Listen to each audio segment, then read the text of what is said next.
Titty, titty, titty. This is obviously a very early on stage of everything. I'm gonna go in, clean up some lines, and obviously I gotta make a background and just all kinds of stuff I gotta do. However, I wanted to make a Fear and Hunger style system, and so in order to do that, I needed to make different versions of all the sprite. And it sounds like it's easy just to have like all these different little, parts of it that layer on top of each other. Unfortunately, it is very difficult because the way it layers everything is screwed up. It's not, you can't just choose like this one above this one. It doesn't work like that. It's based on the hitbox. And the hitbox is based on the it's complicated. It's difficult. I would have liked this to be a little bit bigger, but this isn't a horrible. That's not a horrible size for an enemy. When it comes down to it, because I can make like a really cool background and everything, and like a foregroundy kind of stuff. I'll make that work. So I would prefer it to be a little bit bigger, but I think that that actually works for this ratio. And so I'll show you. Firstly and foremost,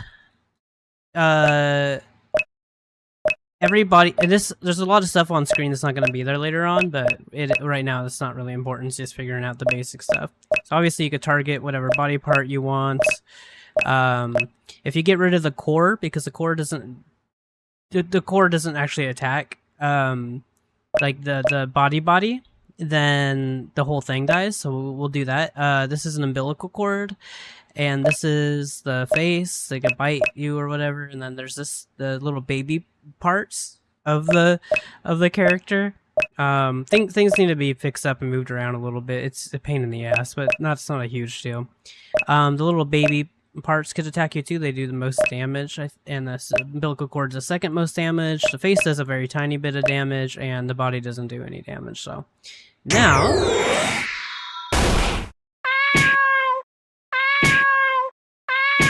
don't mind the sound effects either. It's just so I had something that was clear. So as you can see, when it was attacking me, I was able to block the attacks with that meter. I'm gonna have a different meter for that. I don't know what I'm gonna do. I drew that out. It looks so cool. I'm gonna have a different meter for like dodging attacks and parrying attacks. I guess it'll be like, I don't know. It'll have to be one or the other. So probably parry. So it's like ding, and I'll just speed the thing up. But so I want to have that for attacks. So like when I attack, if I hit where the eyeball is, then it does damage. Otherwise it doesn't. Now how it works with the enemy is if I miss the little eyeball, and I could make it go faster and probably make it a little bit smaller in that regard or whatever, but I didn't do that. So then you dodge the attack, right?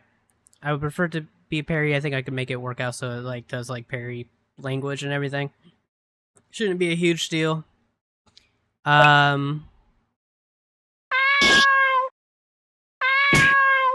So that's kind of what I wanted out of this. Is I want a time attack. I want a combat system that's as similar as I could realistically get at this level of experience as Clair Obscure, but also with the dismemberment feature that well, thing's gonna die before everything else does. Actually, it's kind of bugged, so it might not.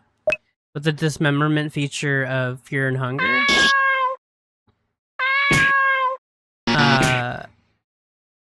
And so far, so good.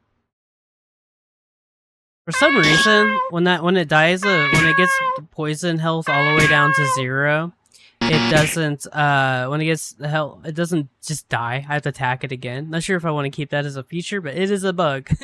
I don't know why it does that. I'll look into it. It's not a huge deal. I want to kill this thing first, so I can show you the. But I do think having like some kind of parry system like this, with the gauges and everything, I got a bunch of different kinds of gauges I could use, so I'm not sure how I'm gonna go about it. But I think that that'll be cool. I'll find out something that feels good.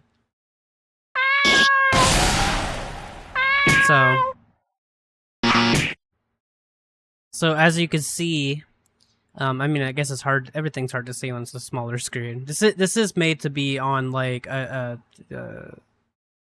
like 1080p ratio, not the smaller boxes that is used a lot with RPG Maker.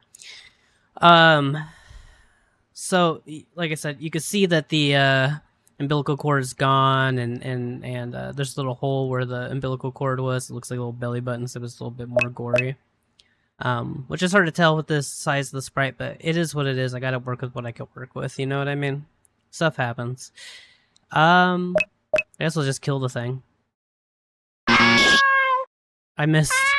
How did I miss? I don't understand how I missed. Just kill it.